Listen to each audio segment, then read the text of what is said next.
Hare Krishna, Krishna Krishna, Hare Hare, Hare Ram, Ram Ram, Hare Hare, Hare Krishna, Krishna Krishna, Hare Hare, Hare Ram, Ram Ram, Hare Hare Krishna, Hare Krishna, Krishna Krishna, Hare Hare.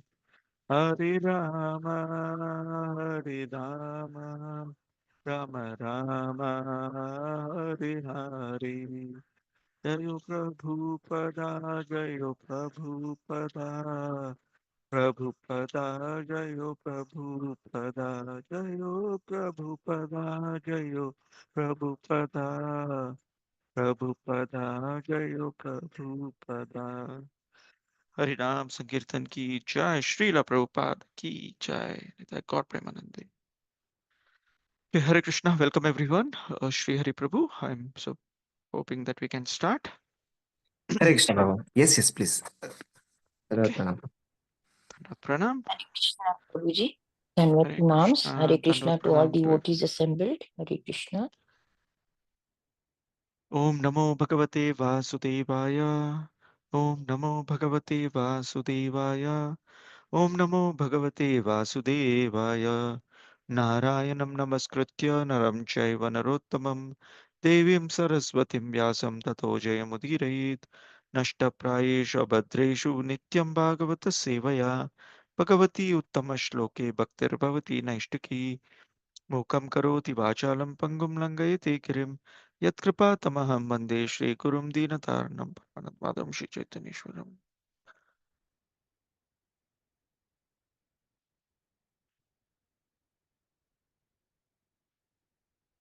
Okay, Hare Krishna. Welcome everyone. So today we'll be discussing from the fourth canto, chapter 11. We'll be starting chapter 11 today. The chapter is titled Swayambhu Manu advises Dhruv Maharaj to stop fighting. So we know the background to this. Let's quickly connect on the background. So we all remember that Dhruv Maharaj went to the forest, prayed to the Lord. The Lord blessed him that after leaving this body, you will come back to Dhruvaloka, or you will have a planet for yourself, which is part of the spiritual world. After that, when he came back, his father Uttanapad decided that it's time to actually give up on being a Kshatriya king and take up Vanaprastha, and he left to the forest. So Dhruv Maharaj became the king. He had a brother called Uttama that we know who was sitting on the lap, right? So that same brother was with him. Dhruv Maharaj was a very nice Kshatriya, well trained. And now this brother, one of these days, he actually went into the Himalayan region, and there he actually went to this place called Alakapuri. Alakapuri is the kingdom of the Yakshas, and there he was killed by one of the Yakshas. Now his mother, who is the stepmother of Dhruva Maharaj, Suruchi, she went in search of Uttama, and in the course of the search, she also left her body. When Dhruva actually heard the story or heard the narration that his brother has been killed, he became very angry because his brother was killed by the Yakshas, so he decided to attack Alakapuri. And in the previous chapter, we saw when he attacked the Yakshas being powerful themselves with a lot of mystic powers, they started disappearing here and there after the initial fight. And since then, Dhruva and the Yakshas, they're fighting, and we are on the battlefield. As we read today, the situation is that the Yakshas, using their mystic powers, are appearing, disappearing, attacking Dhruva Maharaj, and Dhruva Maharaj is not able to actually attack them back. And so the sages meet him in the previous chapter, the last two shlokas. The sages come there and they give an advice to Dhruva Maharaj to actually go all out at the Yakshas because he's being attacked. So that's the situation. That's where we had stopped in the previous class. So what we will do today is we will pick up from there. We will read through what happened since then, And why does his grandfather, Dhruv Maharaj's grandfather, Swayambhu Manu, has to appear there? Okay, a quick summary. We'll probably start here. The summary for this chapter. Okay, so if you see here, so here we see currently Dhruv Maharaj was in the illusion of what the Yakshas are doing. So he overcomes the illusion. He starts attacking them, and Manu appears there, and he gives reasons of why Dhruv Maharaj is not to kill the Yakshas. That's what we'll learn. We'll also see, we'll try to cover the first 15 shlokas, 14 shlokas today, where we'll talk about this. We'll also have some takeaways on from the lessons that Manu is trying to give to Dhruv Maharaj, and what is the purpose of life is what we will actually see there.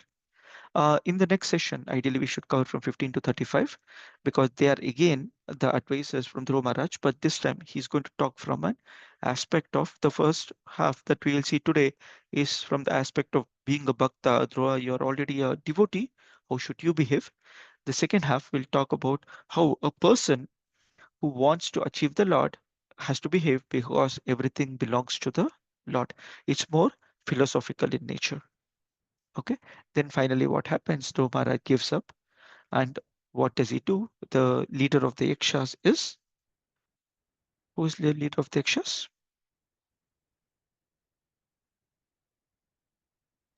Kubera. Yes, Prabhu. So we will see Kubera appearing and the conversation with Kubera and Dhruv Maharaj happening. That will be the kind of finishing portion of this chapter and beginning of next chapter. Okay, so that's the background. That's what we will try to see today. There's some nice lessons that we learn both from how a Kshatriya or a government should behave and how a devotee should behave when he is trying to please the Lord. That will probably be the takeaway for today's class. Okay, so text one, Maitreyovacha Nishamya Kadatam Evam Rishinam Dhanusi Dhruvaha Sandatestram Upasprisya Yannarayana Nirmitan.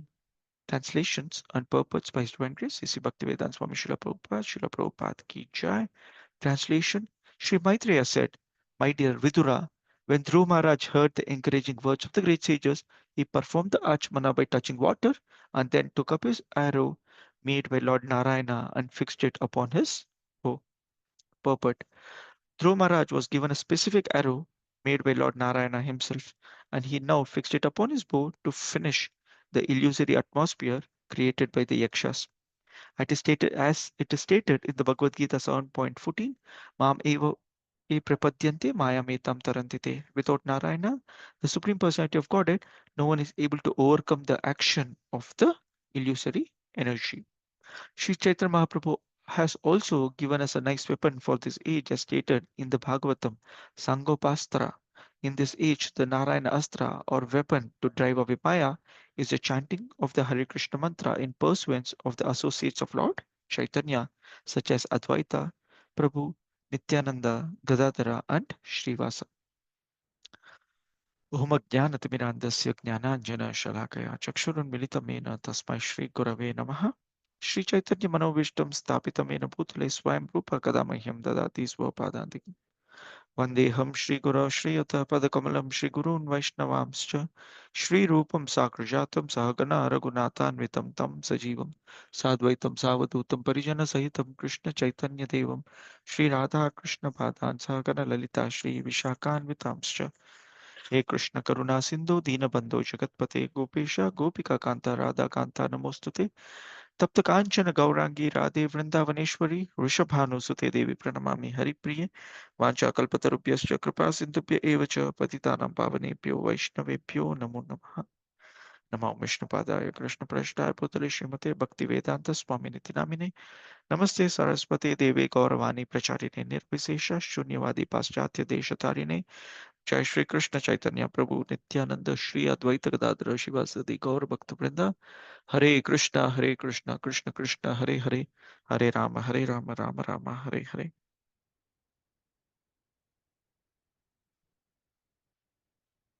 Okay, Hare Krishna.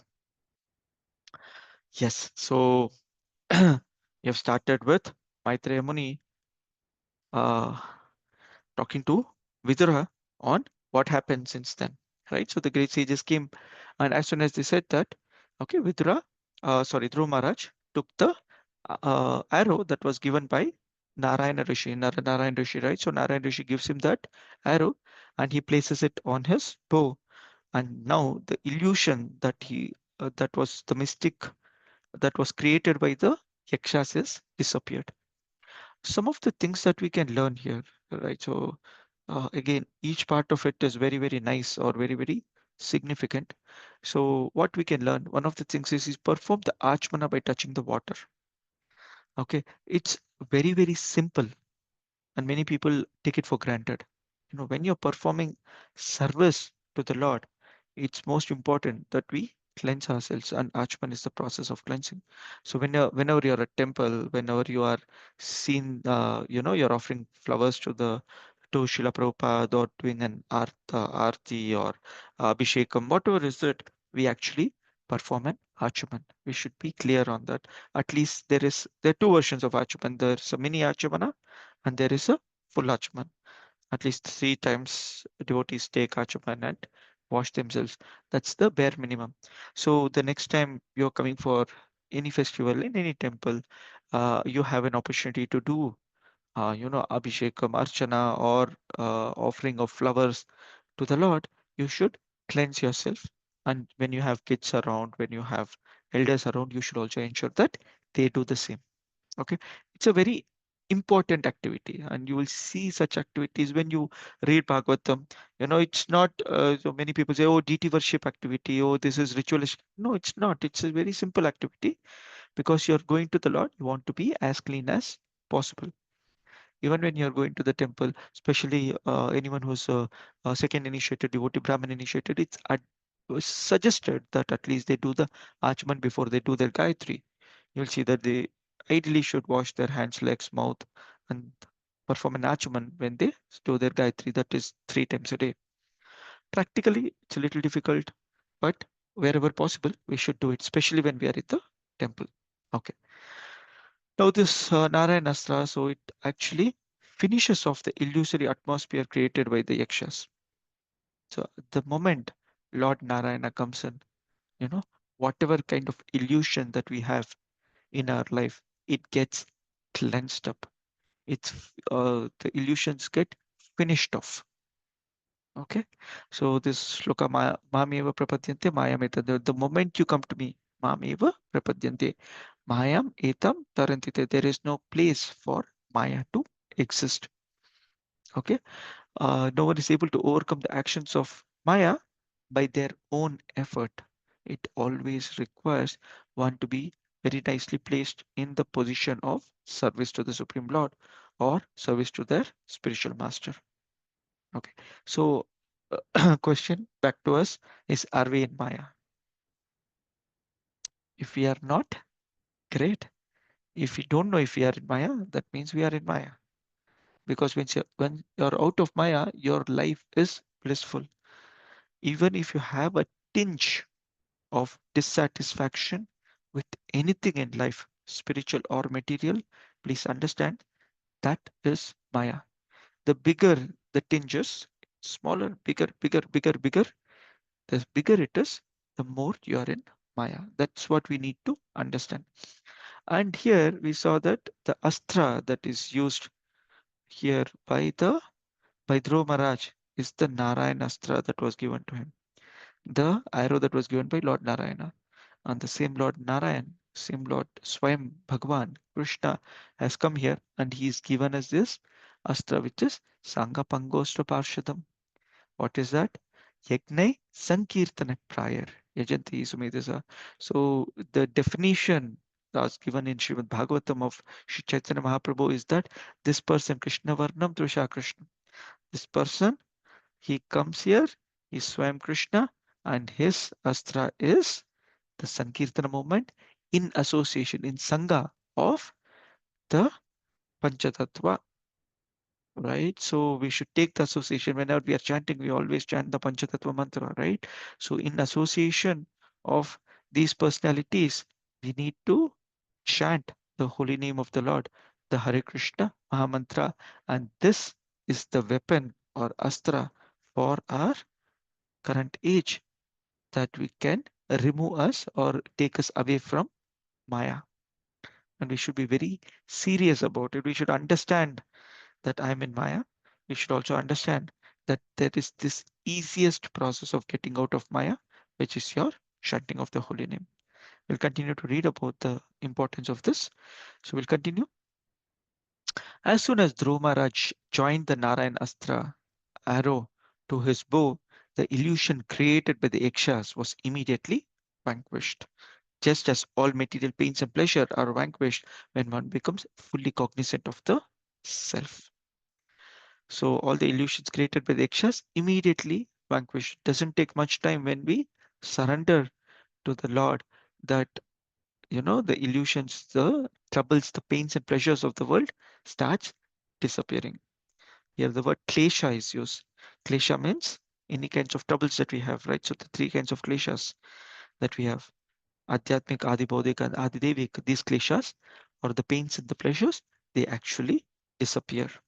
So what are we supposed to do? We should be fully cognizant of the self. That means we should be placed on the platform of the soul.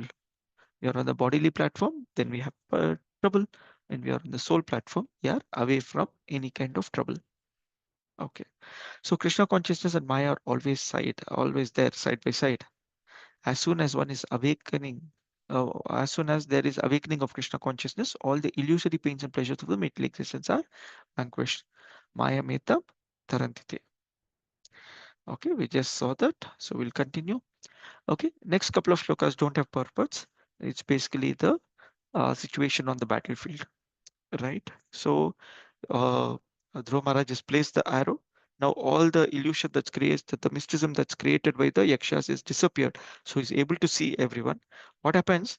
The arrow is not yet shot. He's just placed the arrow.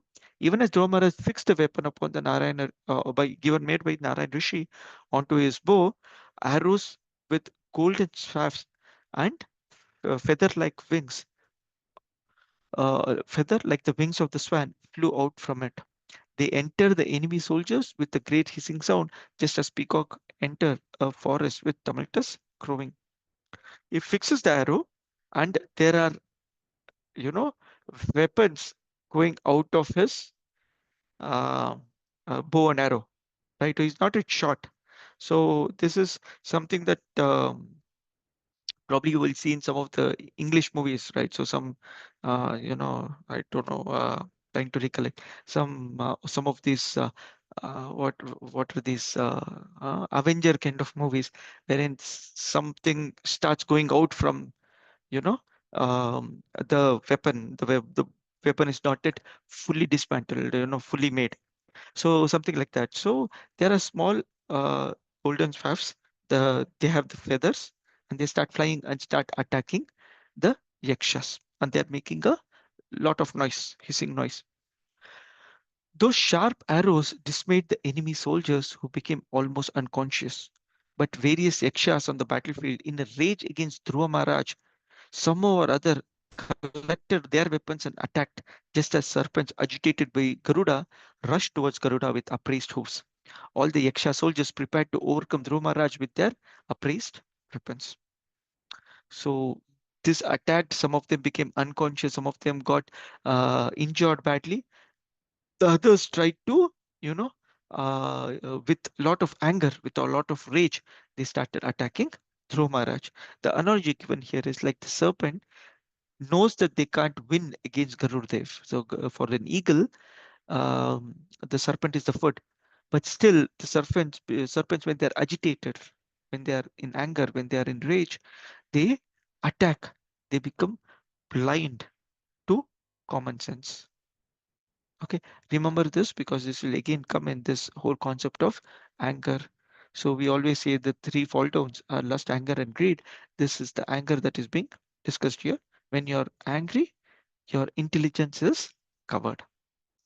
Okay, so they attacked Dhruv Maharaj. When Dhruv Maharaj saw the Yakshas coming forward, he immediately took his arrow and cut the enemies to pieces, separating their arms, legs, heads, and bellies from their bodies.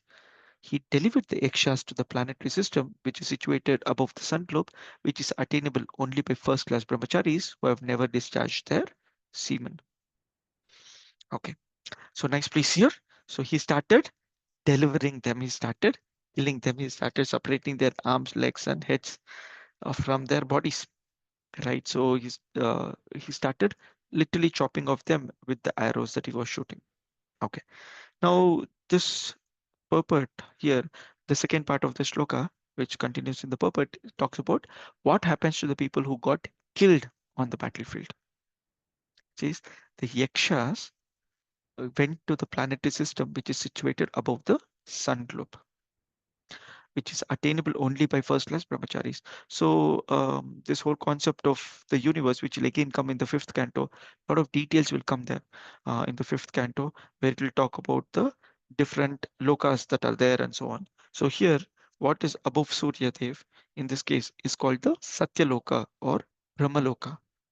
Brahmaloka is not attainable by everyone. Brahmaloka is for extremely pious people who actually are not yet fully purified to go back to Godhead. They go to Brahmaloka, they get trained by Lord Brahmaji. And if Brahmaji is a pure devotee, like our Brahmaji is, then they follow Brahmaji's instructions. They, along with Lord Brahma, they will also go to the spiritual world at the end of Brahmaji's life. That's the Brahmaloka. It's not easily attainable. And here the condition is given. It's attainable only by first class brahmacharis who have never discharged their semen. Okay, that is what is the minimum qualification to go into that place. Now, with Dhruv Maharaj being a devotee himself, so that's his qualification, right? So we already know, because he's a devotee himself, he was able to, when the yakshas were being killed, they were getting delivered to that planetary system. Okay, so that's the background here. As the impersonalist gyanis or demons killed by the Lord attain Brahmaloka or Satyaloka, persons killed by devotee of the Lord also attain Satyaloka. To reach the Satyaloka planetary system described here, one has to be elevated above the sun globe. So we also know when the demons are killed by the Lord, they actually get mukti. We have seen in the case of Shishupal or Putana or whatever it is, they actually go back to the spiritual world. But when there are demons or jnanis who are not yet qualified to do that, when they are killed by, devotees of the Lord, they actually go to the Satyaloka. And Srila Prabhupada actually makes it very clear that if they have not attained love of God, if they have not attained the qualification of going into the spiritual loka, then even if they go to the Brahma Loka, they will be coming back here in the earthly planetary system, with Martya Loka. Okay, so different lokas, we have discussed that briefly, I think a few months back. So we'll not go back there, but there is this nice loka that is Brahma Bhuvana Loka, Punaravartina Arjuna, Mama Paityatu Kaunteya Punarjanmana Vidyate in Bhagavad Gita. It said that Brahma Bhuvana Loka, out of the 14 planetary system, the topmost planetary system is called the Brahma Loka or the Satya Loka, where Lord Brahma resides. Brahma Bhuvana Loka, Punaravartin Arjuna. Even if you take so much pious credit, go all the way to the Brahmaloka, you have a high possibility that you will fall down again. Punaravartin Arjuna.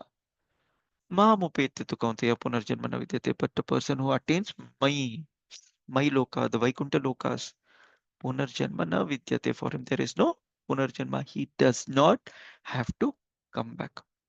Okay, so Srila Prabhupada very nicely in the purport mentions that here people who are killed, yakshas who are killed by Dhruva Maharaj, went to the higher planetary system. So therefore, killing is not always bad.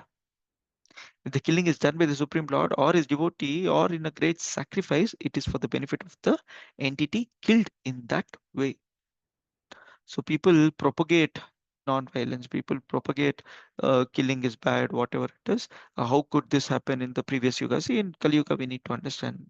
We'll come to that in a bit. But in the previous yugas, you will see a lot of kathas that are there wherein there is killing of people, killing of animals, sacrificing of animals like the Ashwamedha, the Gomedha, and so on. These are all allowed Vedic ritualistic activities. When a person does not understand these things, then they make complaints.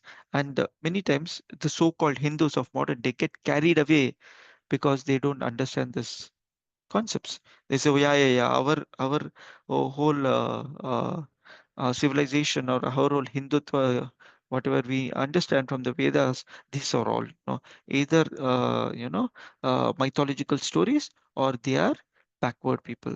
They are not backward. They are for the benefit of the living entity who gets killed.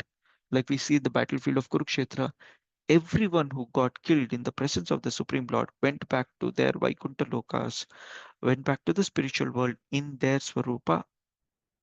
Whatever was their position, they went back there. Similarly, an Ashwamedha Yagna, you will see when an Ashva or a horse is sacrificed in the fire, the horse enters the fire, comes out as a elevated human form. It could be a human being, it could be a demigod, it could be anyone in the higher planetary system. Bare minimum guarantee is a human form. For an animal, if you look at the 84 lakh species, that animal had to go through multiple hops to actually get at least to a civilized human form. Even in a human form, or 4 lakh human forms, there are multiple non-civilized forms. So it has to go through a lot of hops. But if a horse is sacrificed, then it attains the form of a human being immediately, at least a human being immediately. That is all mentioned in the Shastras. So Shastically, it is perfect. Now coming to Kali Yuga, there are a lot of things that are prohibited in Kali Yuga. First thing is this Gomeda. There is no cow sacrifice in fire. Ashwamedha, horse sacrifice in fire. Sannyasa, taking up of sannyas order is prohibited in Kali Yuga. It's not for everyone. It's not that suddenly I renounce everything and go and take sannyasa. You need to still do your prescribed duties.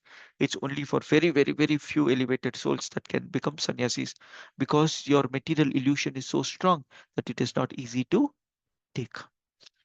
It's not for everyone. You fall from a sannyasi position, then you're going to fall very badly.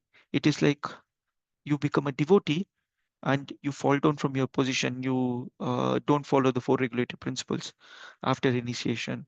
You don't follow the principles after second initiation. You fall down very, very badly.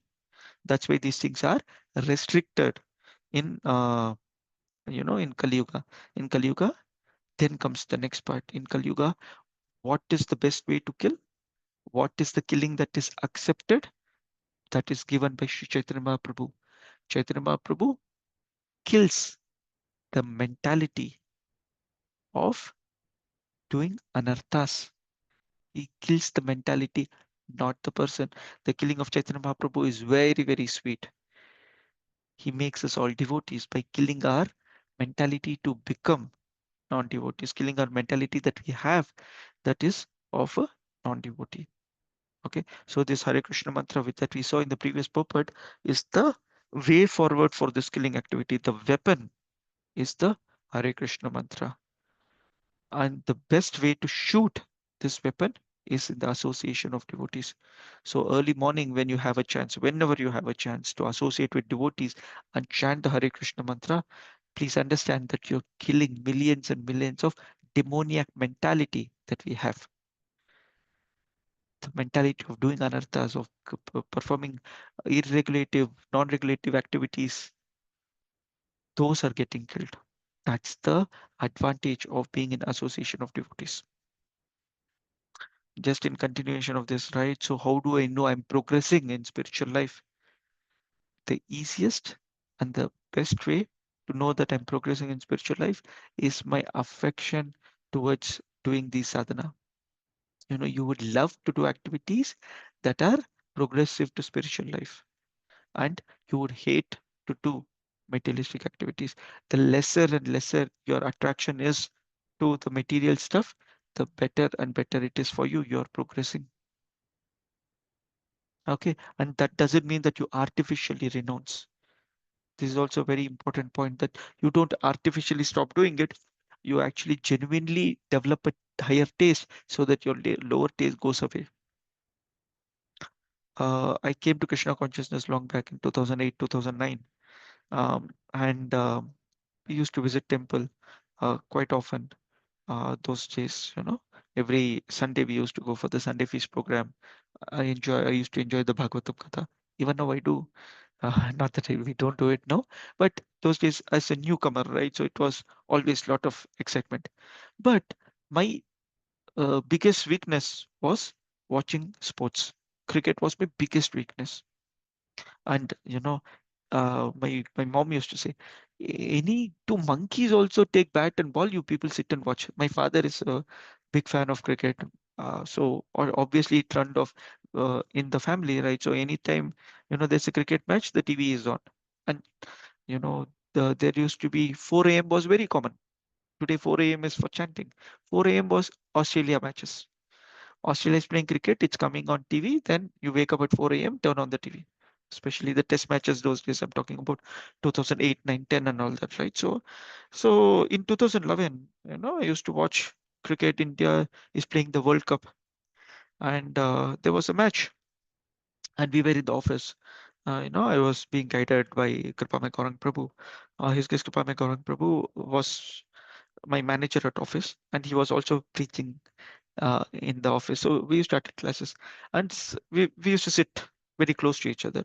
And so they in the because it's the World Cup season, they put a big TV, and people were allowed to go and watch matches. That was how the office was set up. And someone came and said, there is an India Pakistan match. Come, let's go, let's go. All of us were going, and someone came and told Kripame Prabhu, come, India Pakistan match. So he looked at that person and said, so what? And we were all shocked. India Pakistan match is coming. This person is asking, so what? He said, if there is no benefit for me, you pay me. He was just joking. He said that you pay me 5,000 rupees, I'll come and watch. Look, what crazy person here this person is. So we all went.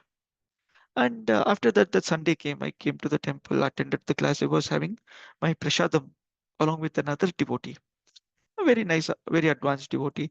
So as in through our conversations, I asked him, Prabhu, it's very difficult to give up cricket. What should I do?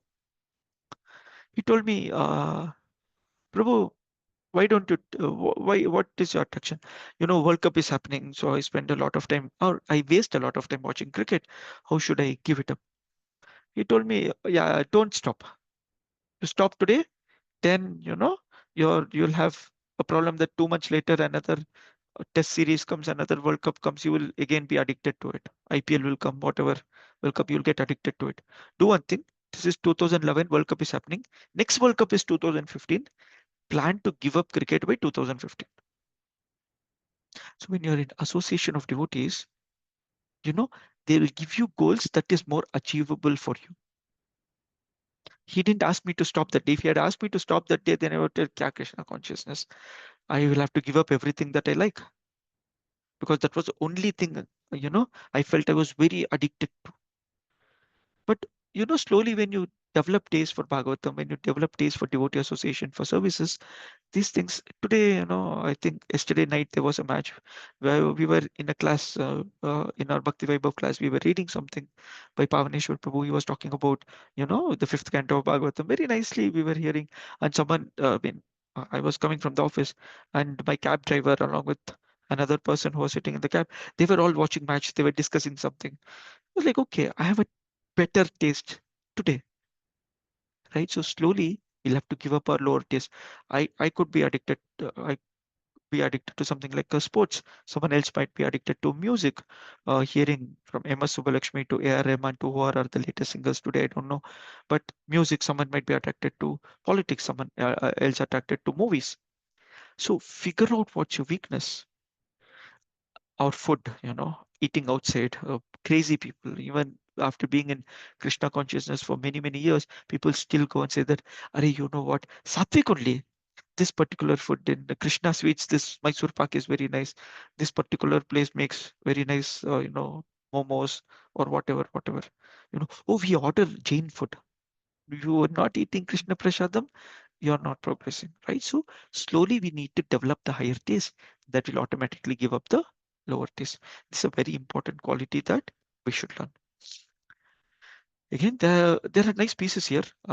Celibacy is important. We have just discussed about going to Satyaloka. A person who's followed celibacy throughout his life. That means they have not let go of the semen, getting attracted to the opposite sex, or brahmacharya. They have followed throughout their life.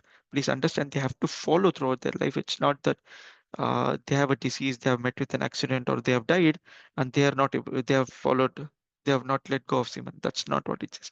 Your attraction to opposite sex is not there, then you actually progress. Krishna consciousness, we don't need to worry because your attraction to the Lord is there, so automatically you progress. Lower taste will go away. Okay. So anyways, that's there. We just discussed this Aprema Bhavana Loka Punaravartino Arjuna. Actual liberation is not possible unless one is in touch with the Supreme Lord in devotional service. Harim Vinana Vritim Taranti.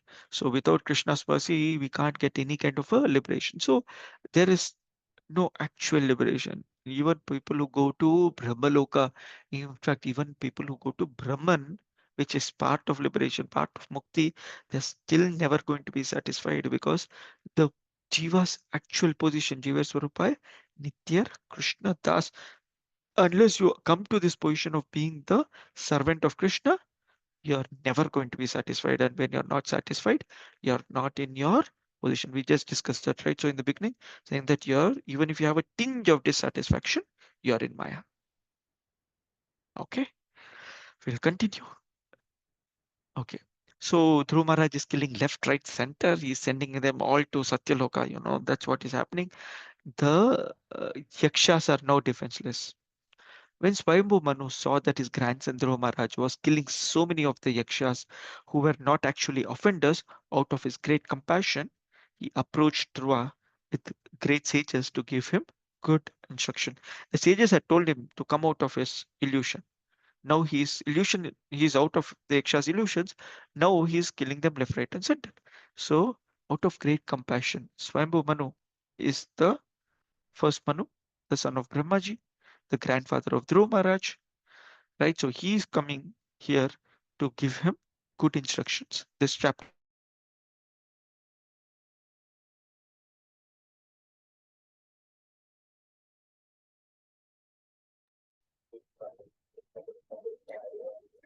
Hare Krishna, am I audible? Yes, Prabhu. Yes, yes. Okay. Suddenly I lost my headphone, so I'm hoping it's fine now. So, uh, Swayambhu Manu is come there and he is going to give him instructions right now. So first thing we need to understand, when a senior person gives you advice, it's out of his compassion to come get us elevated in a spiritual position. So it's their great compassion that they come. Dhruv Maharaj, of course, took a very serious step. Okay, so you know the background, right? So when Uttama, the brother, came into this Alakapuri, the Yaksha's place, he was killed. Right, so that's what we saw. And he was killed by one of the Yakshas who actually attacked him and killed him. Who is this person? Is not allowed in this area because Yakshas, you need to understand that they are in a higher position than the humans. So he actually kills him off. But Dhruv Maharaj, just because of his brother being killed by one of the Yakshas, decided to attack them. So he declared a war against them. Now he's attacking them left, right, and center. So Srila Prabhupada mentions even in present day, we know one man's fault, people tend to turn against the society, the community, that religion.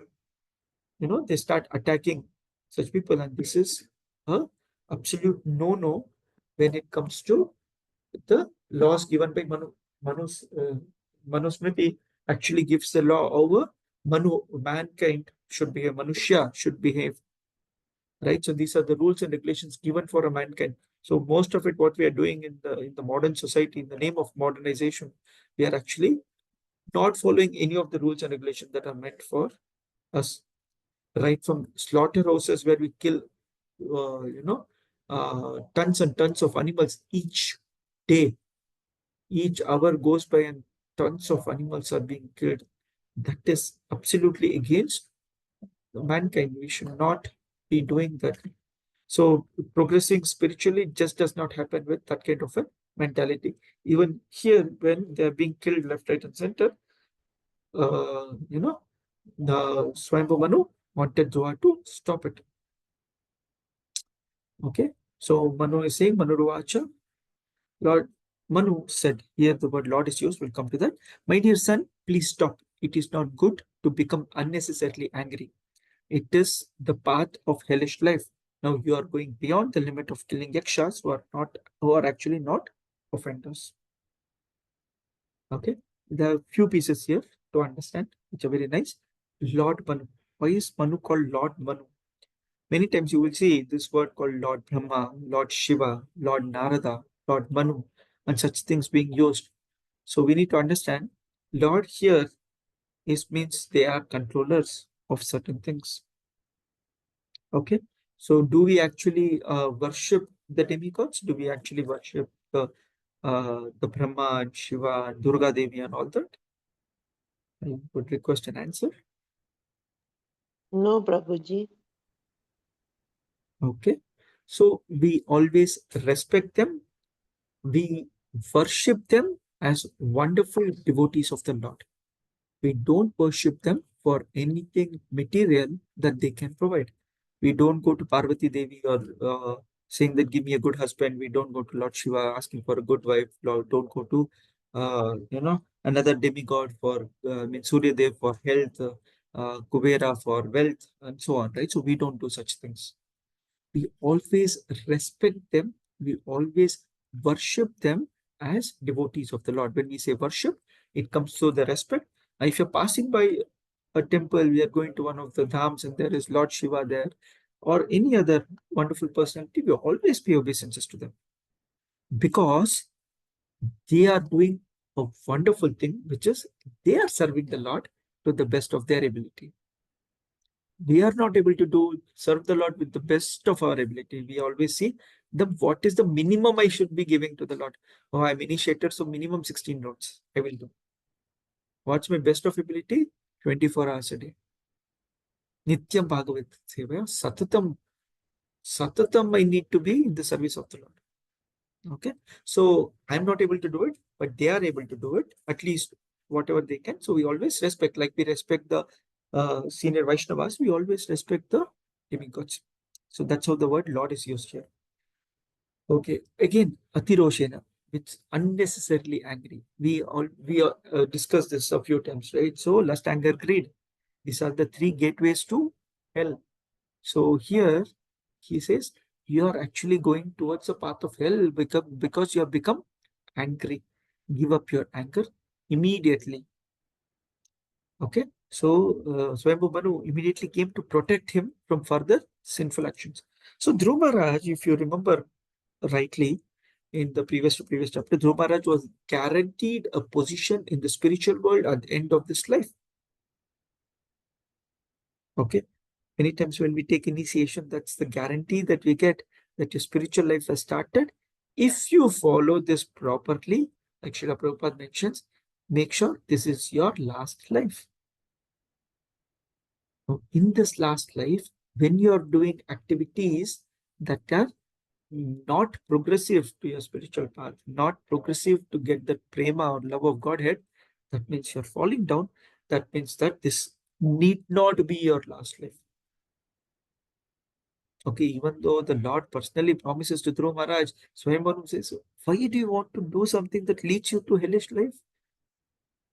So stop immediately. You're acting on an absolutely wrong platform. Okay, one yaksha killed one brother.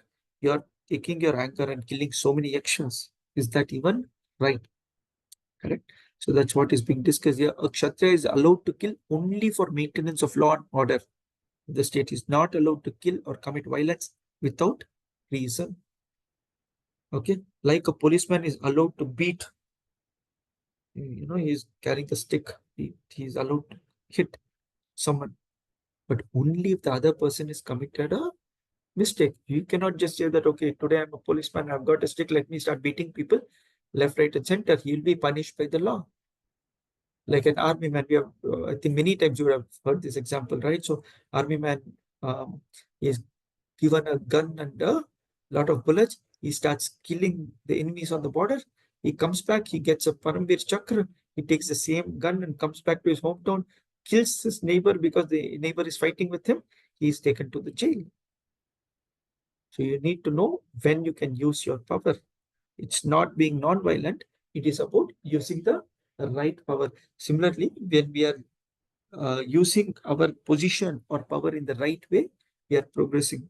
So many of us would get some kind of a position in certain places, right? So you have a power, you have a position to take up certain services. You are a manager at a certain office.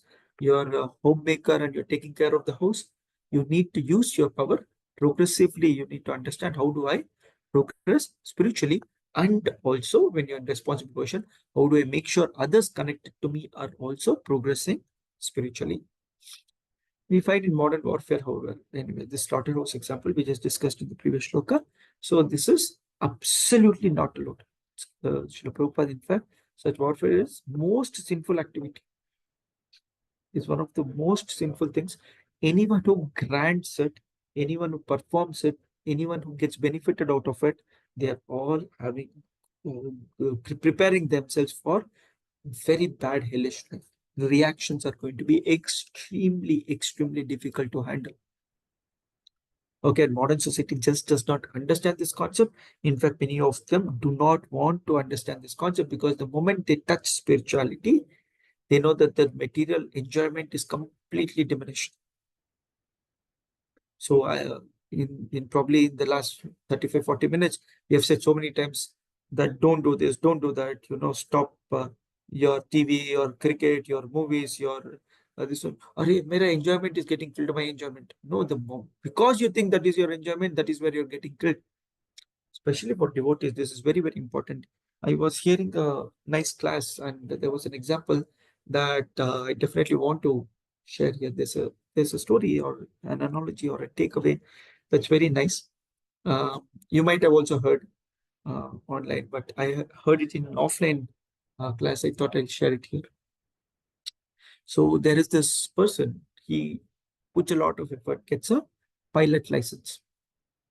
He goes to the plane, he's now sitting in the plane ready to take off. He gets a message from the air control office saying that, yes, flight so and so, take off. Turns on the engine, warms up the plane, and goes fast in the runway, takes a U-turn.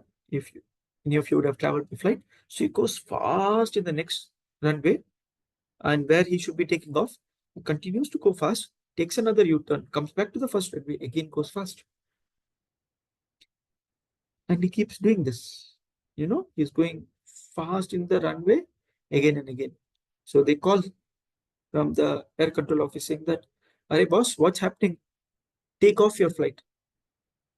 And he says, "Arey, this driving a plane in the runway is must fun lag raha hai. I'm able to go in such speed because instead of going by bikes and the car and the jeeps and other vehicles, this plane in the runway mujhe mast lag raha hai."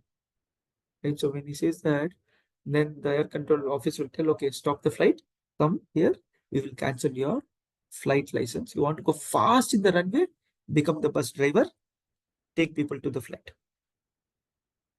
Okay, so this will what will happen when we start enjoying material world connected to spirituality. Okay, your spiritual life is in your hand.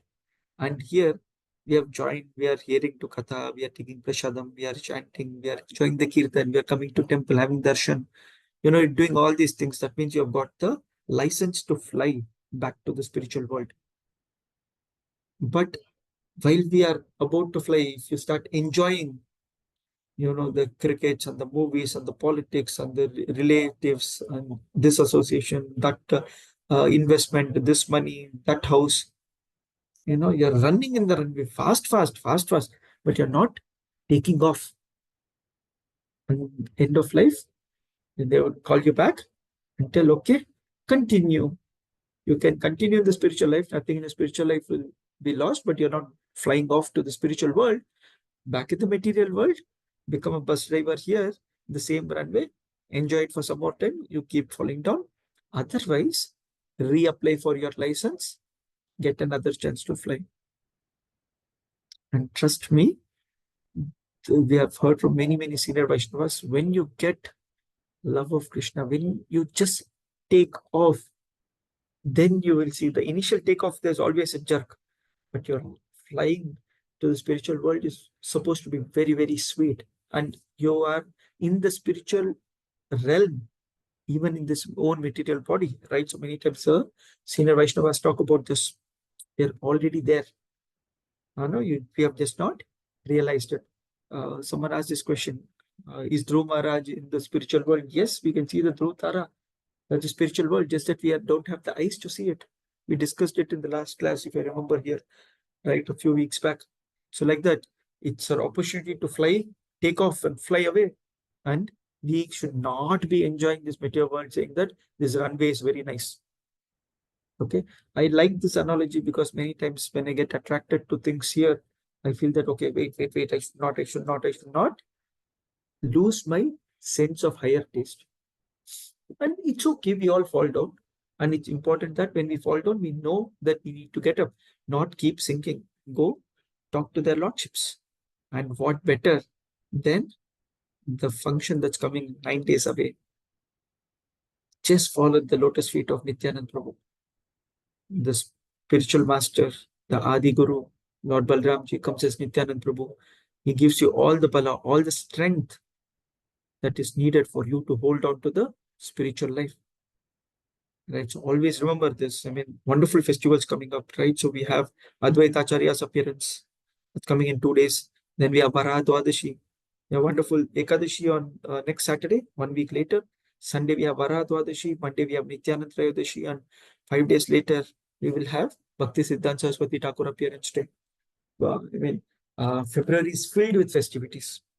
And each festivity, right? So it could be Advaita Acharya, it could be Bhakti Siddhanta Saraswati Thakur, obviously Nityanand Prabhu, extremely merciful, progressive towards spiritual life. Whatever are your inhibitions, whatever are your inabilities, which is holding us back, go pray to them. They will give us the strength for us to progress. Okay, so with that, let's continue. A few more shlokas, we should be done. My dear son, the killing of the sinless yakshas which you have undertaken is not at all approved by the authorities, and it does not befit our family, which is supposed to know the laws of religion and irreligion. So, Manu, Uttanapad, Dhruv Maharaj, son of Brahma, they're in such an important family, and we are in the family of Srila Prabhupada. Okay, every activity that we do, I think in a very recent conversation, we're discussing this. When we are wearing a tilak, we should be extremely careful. We are wearing a Vaishnava dress, we are wearing a tilak when we are going out. I'll give a small story here as well. So, one time, I've heard this story, I've not personally been there, but one time, my spiritual master, His Holiness Jayapataka Swami Guru Maharaj, was in Bangalore in the Rath Yatra in our temple in ISKCON Sheshadrapuram. And he was sitting on the Ratha and he was going around and he got down, he did Kirtan for some time. There's a very nice Rath Yatra that we always do. And he wanted to actually pass urine. So he requested some, devotees, some servants. This was long back, long back, when his health was all good. Talking about the early 2000s, if I'm right. So a devotee goes to the nearby hotel and he asks permission, saying that, okay, can we use the restroom? And usually the hotels allow. So nice posh hotel. So my Guru Maharaj goes to the hotel. He sees the hotel's board and he says that it's okay.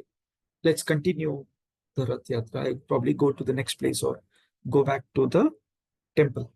So the devotees are like, why, Guru Maharaj? We have just taken the permission. He says, see, this is a bar and restaurant. When I go in or come out of this place in this dress that I'm wearing, I'm representing Srila Prabhupada, and people will take it wrong. I don't want even one person. People generally, like, he's gone to pass, how many people will understand it wrong? I don't want even one person to find fault in Srila Prabhupada's movement, because we are all representing it. Like, so similarly, whenever we are wearing, at least when we are wearing tilak and wearing a Vaishnava dress, we should be very careful how we behave in public. when we shout at public, when we find faults with others in the road, or when we go and have, pani puri, that to this on the roadside. We are representing Srila Prabhupada, we are representing our spiritual masters, we are representing our spiritual authorities, we are representing Lord Shri Krishna. Even though we don't mean to actually do it wrong, when in this Vaishnava, as you go into a movie hall, right? So you are not very comfortable, right? So you don't want others to see you. It automatically happens. You don't want to do such things, which is not befitting the family. Same advice is being given by Swayambhu Manu to Droma.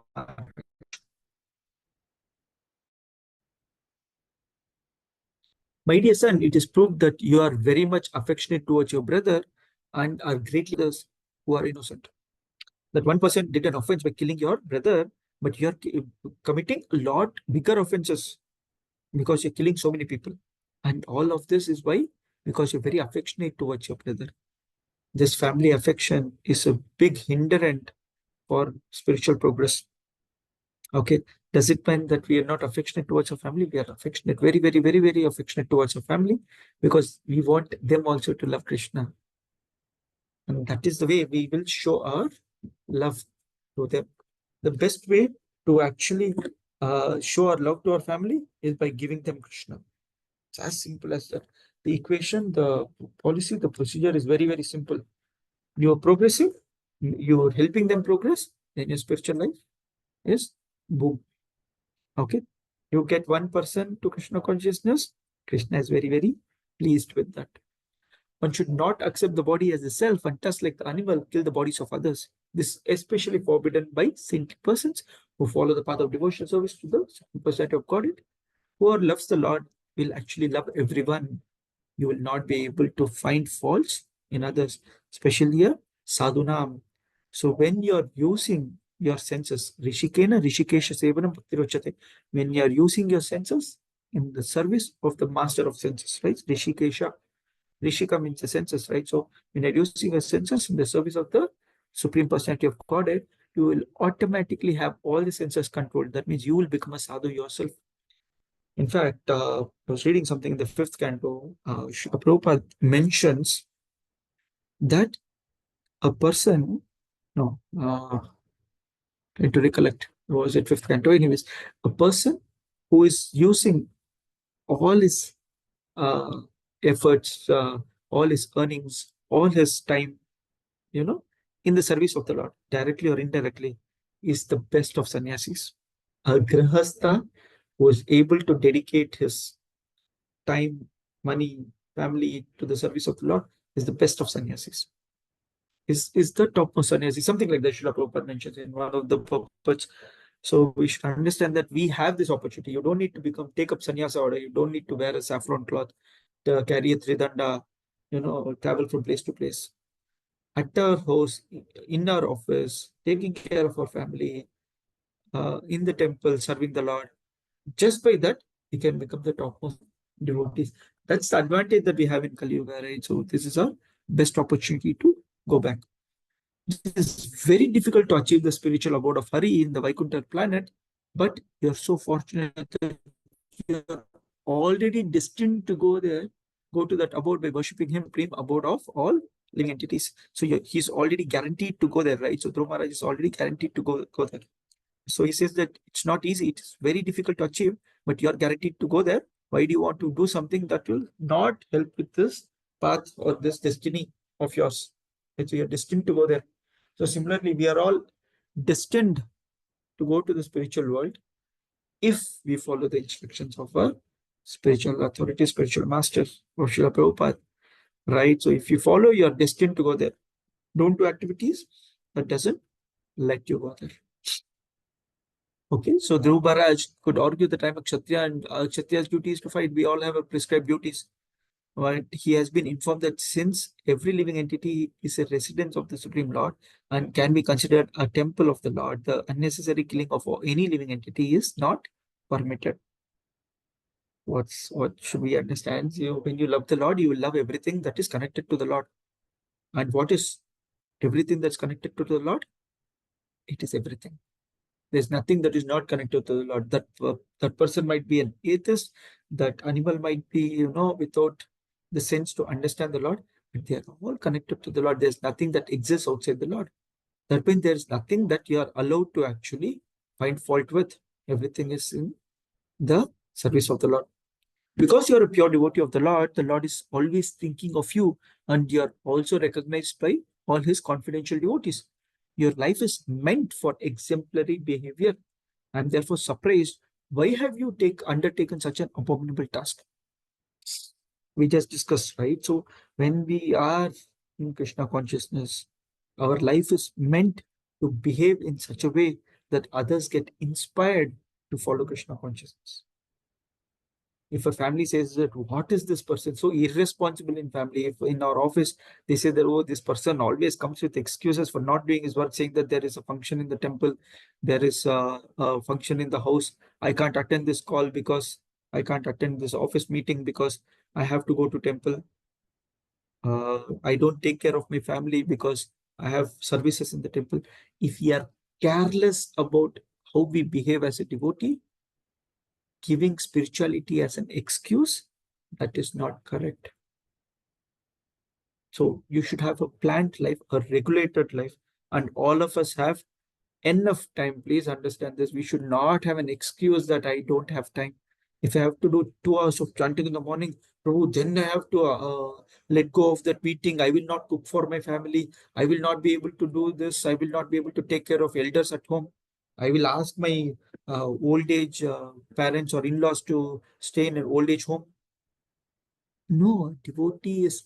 So this was something that His Holiness His Holiness Radhanath Maharaj's disciples were actually talking about, saying that how do I have an ideal grihastha life? Is perfected grihastha life is actually very progressive spiritually. So don't have your excuses. Have your excuses when my friends are calling me for a movie, my family wants me to take to a resort. Find excuses for not doing those things. Office party, they say, Arey, very often, when I start, this is again initial days, no, not today, initial days, whenever there's an office outing party, because it was very easy. I used to do that. And then suddenly, I didn't want to do it. And they would say that, I mean, I always had a excuse like, so today my stomach is paining, I cannot come. That was very typical. Any office party, the stomach is paining, I can't come and eat. Okay. After a few months, years, days, months, years, people understood that, okay, this fellow will not come. And then you can tell, I don't eat out. Then now they say that, okay, Sanatana or Santosh, rather, Karmi name, like, can we go to a place where you eat? Come to Jagannath. Come, there are places that we eat, okay, come. Parties, I will give you a treat. It's typical, no, you get a promotion, you get a birthday, whatever it is, you need to treat people. I will treat people. If you want, you can come here. No, I don't give you a drinks party. I will not come to your drinks party either. Right? So we are clear. Right? So we should be having that kind of an understanding. We are expected to have an exemplary behavior when we are in spiritual life. Please understand that. Our pure devotee knows nothing more than the Lord. This shloka is very nice. This talks about some of the qualities that a devotee has to have. Titikshaya, Karuneya, Maitreya Chakila Jantushu, Samatvena cha Sarvatma, Bhagavan Samprasidati. So please understand, the entire purpose of our life, of our existence rather, is for the pleasure of the Lord. If someone asks what is that one purpose of the life, it's for the pleasure of the Lord. How do I please the Lord? It's probably by pleasing my spiritual master. That's a different way to understand this. But by pleasing the Vaishnavas, I'm pleasing the Lord. My purpose of life is to please the Lord. Okay. How does the Lord get pleased? When I act with titikshaya, which is tolerance. Karunaya is by giving mercy or accepting the mercy.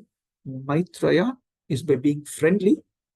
And Samatvena, by having equilibrium or samatva, without being disturbed or agitated by dualities. Okay.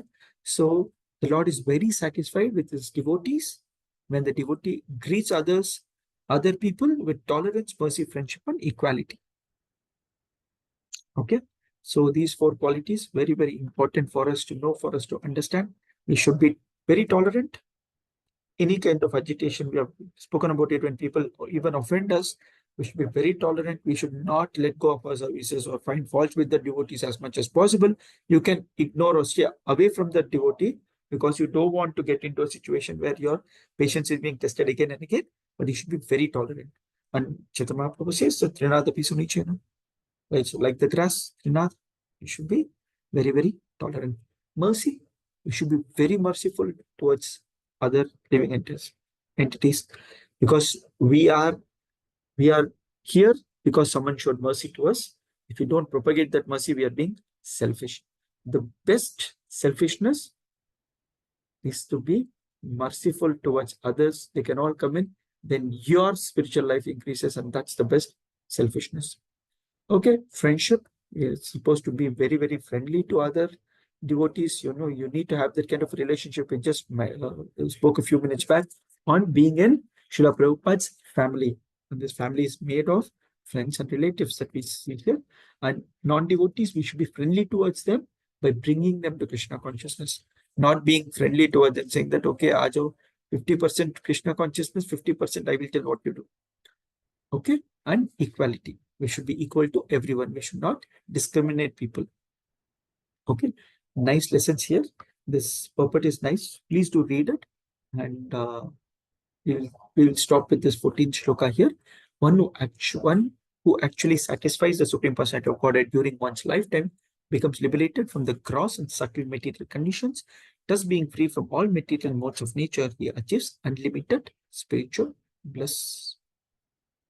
By giving pleasure to the Lord, when the Lord is satisfied, we are satisfied. That's what Srila Prabhupada also mentioned in the purpose. So the word samprasanne, which is used in this verse, means being satisfied. A person should act in such a way that Lord is satisfied by his activity. It is not that he himself is satisfied. Of course, when the Lord is satisfied, the devotee automatically becomes satisfied. And this is the secret process of Bhakti Yoga. Okay. So we heard the secret process of Bhakti Yoga from next shloka. We'll read it in the next class. So we are meant to satisfy the Lord. So the Dhruva Maharaj story, the instructions given by Manu, Swayambhu Manu, is very, very nice. He says that this is our opportunity to actually please the Lord instead of actually being against some of these personalities like the yakshas, because you are offended, you want to do more offense against them. That's not how we are. We are tolerant, we are merciful, we are friendly and equal to everyone. And this, acting in this way, it actually pleases the Lord. Okay, so with that, we will stop the class. If there are any questions, comments, it's welcome. Or anyone wants to add anything to whatever we just discussed, please feel free.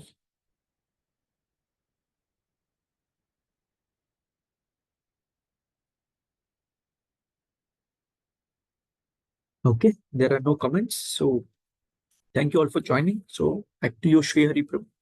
I mentioned there are wonderful festivals coming up in Feb, so do plan your festivities that way. Oh, hopefully I'll see some of you there. So thank you all for joining. Grantaraj Srimad Bhagavatam ki Jai, Srila Prabhupada. Jai. Thank you, Sri Prabhu. Thank you very much, Prabhu. Hare Krishna. Thank you. Very wonderful class. Thank you, Very Prabhu. happy to hear this wonderful class from you, because a very nice lesson today about how to behave when superiors are giving advice in the devotee circle. Thank you very much. Yes, Prabhu. Thank you so much. Thanks for that. Yes, it's not my class. It's just Srila Prabhupada's mercy and spiritual master and mercy there. So thank you for all the blessings. Please do continue to bless that I have a stable and steady spiritual life. Many times, all of us have these wavering thoughts that come in. Please continue to bless. Thank you, everyone. Hare Krishna. Hare Krishna, Prabhuji. Thank you, Prabhuji. Hare Krishna. Thank you, Prabhuji. Hare Krishna. Pranam. Thank you, Thank you. Prabhuji. Hare Hare Krishna. Krishna. Dandavat pranams. Hare Krishna. Hare Krishna.